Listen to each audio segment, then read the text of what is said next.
Charlie കിർക്കിൻ്റെ മരണവുമായി ബന്ധപ്പെട്ട് conspiracy theory ആണെങ്കിലും ഭയങ്കരമായിട്ട് സബ്സ്ക്രൈബ് ചെയ്യപ്പെട്ടൊരു തിയറിയാണെന്ത് ഇദ്ദേഹത്തെ മൊസാദ് ഏജൻറ്റ് ഇസ്രായേൽ ഏജൻറ്റുമാർ തന്നെയാണ് കൊന്നത്. കാരണം ഇയാൾ ലേറ്റർ സ്റ്റേജിൽ ഈ പറയുന്ന ഇസ്രായേലിന് അമേരിക്ക നൽകുന്ന ബ്ലാങ്ക് ചെക്ക് ഉണ്ടല്ലോ, അതെന്തിനാണ് എന്നതിനെക്കുറിച്ച് ചോദ്യങ്ങൾ ചോദിച്ചുകൊണ്ടിരിക്കുന്നുണ്ടായിരുന്നു. ആ ക്യാമ്പിൽ, ഈ മാഗാ ക്യാമ്പ് അല്ലെങ്കിൽ അമേരിക്ക ഫസ്റ്റ് എന്ന് പറയുന്ന ക്യാമ്പിൽ അവർ ഉയർത്തുന്ന പ്രധാനപ്പെട്ട ഒരു ചോദ്യമുണ്ട്. We are for America first. America first എന്നുള്ളതാണ് നമ്മുടെ മുദ്രാവാക്യമെങ്കിൽ ആക്ച്വലി നമ്മൾ എന്താ ചെയ്തുകൊണ്ടിരിക്കുന്നത്? അമേരിക്ക ഫസ്റ്റ് അല്ല, നമ്മൾ ചെയ്തുകൊണ്ടിരിക്കുന്നത് ഇസ്രായേൽ ഫസ്റ്റാണ്. ഇസ്രായേലിന് വേണ്ടിയാണ് നമ്മൾ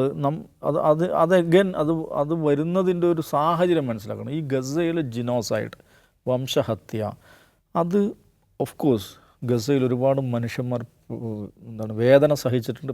70,000-ഓളം മനുഷ്യർ കൊല്ലപ്പെട്ടിട്ടുണ്ട്. ഒക്കെ ശരി തന്നെ, ഒക്കെ അത് ഒരു യാഥാർത്ഥ്യമായിരിക്കെ തന്നെ അത് ഒരു സാമൂഹിക വിഭജനം സൃഷ്ടിച്ചത് എവിടെയാണെന്ന് ചോദിച്ചാൽ അമേരിക്കൻ സൊസൈറ്റിയിലാണ്. അമേരിക്കൻ സൊസൈറ്റിയെ നെടുക പിളർത്തിയിട്ടുണ്ട് ആ സംഭവം. ഇന്ന് അമേരിക്കൻ സൊസൈറ്റിയിലെ പുതിയ തലമുറ അവർ വളരെ എക്സ്പ്ലിസിറ്റായിട്ട് വി ആർ വിത്ത് പാലസ്റ്റൈൻ എന്ന് പറയുന്ന നിലപാട് സ്വീകരിക്കുന്നു. അപ്പോൾ സ്വാഭാവികമായിട്ടും അമേരിക്കയിലെ ഈ പറയുന്ന പൊളിറ്റിക്കൽ എലീറ്റ്സ് ആയിട്ടുള്ള ആളുകൾ അവരിലും അതിൻ്റെ പ്രതിഫലനം ഉണ്ടാകും.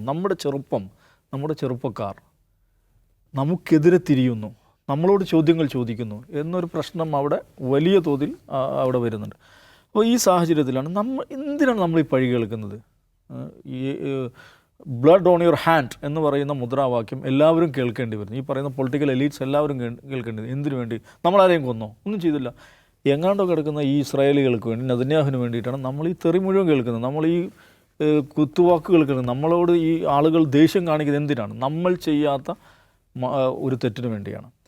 അപ്പോൾ അതുകൊണ്ട് ഇത് നമ്മളത് പുനഃപരിശോധിക്കണം എന്ന ആലോചന വലിയ തോതിൽ ഈ പറയുന്ന മേഗാ ക്യാമ്പിൽ തന്നെ വരുന്നുണ്ട്. അതിൻ്റെ സൂചനകൾ ചാർലി കിർക്ക് അദ്ദേഹത്തിൻ്റെ അവസാന കാലത്തുള്ള പല പ്രഭാഷണങ്ങളും അതിൻ്റെ സൂചന നൽകുന്നുണ്ട്.